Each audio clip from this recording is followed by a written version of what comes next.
সবার কাছে দোয়া চাই এবং তিনি সুস্থতার জন্য রাষ্ট্রীয়ভাবে যত ধরনের চিকিৎসার ব্যবস্থা আছে সমস্ত চিকিৎসা যাতে রাষ্ট্রীয় করে করা হয়। প্রয়োজনে আমাদের নেতৃবৃন্দ এবং তার পরিবার যেদিন সম্মতি দিবে সেদিন তাকে রাষ্ট্রীয় করে বিদেশের চিকিৎসার মাধ্যমে তাকে পূর্ণাঙ্গ সুস্থ হওয়ার ব্যবস্থা করে দেন। এবং আমরা যে লড়াই করেছি সেই লড়াই হচ্ছে ফ্যাসিস্টকে বিদায় এবং ফ্যাসিস্টের দূষরদের আস্থানা এই বাংলাদেশের রাজনীতিতে থাকতে পারবে না।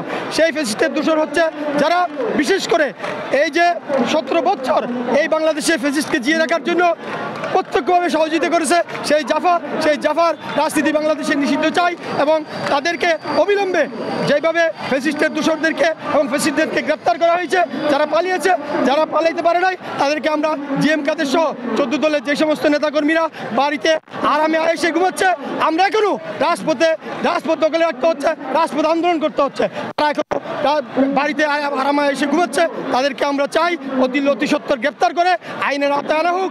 আমরা আইন হাতে নিতে চাই না, আমরা মব সন্ত্রাসে বিশ্বাসী নই। আমাদের নেতা সেই দিন শান্তিপূর্ণভাবে মিছিল নিয়ে যাওয়ার সময় আপনারা যারা মিডিয়ার কল্যাণে দেখছেন, আমিও আমার সাথে সার্বক্ষণিকভাবে ছিলাম। আমরা সরাসরি নাইটিঙ্গেল হয়ে আমাদের অফিসে এসে আমরা 9:30 বাজে যখন এই যে ফ্রেশ ব্রিফিংয়ের জন্য দাঁড়িয়েছিলাম, আজকের এখানে অনেক সাংবাদিক উপস্থিত আছেন, এখানে অনেক সাংবাদিক উপস্থিত ছিল। আমি বিসমিল্লাহির রহমানির রহিম বলে ফ্রেশ ব্রিফিং শুরু করছি। এই অবস্থায় অতর্কিতভাবে যেটা হায়ানেরা করে, যেটা 1971 সালে এই যে পাকিস্তান বর্বরতার পশ্চিম পাকিস্তানিরা রাতের আঁধারে যেভাবে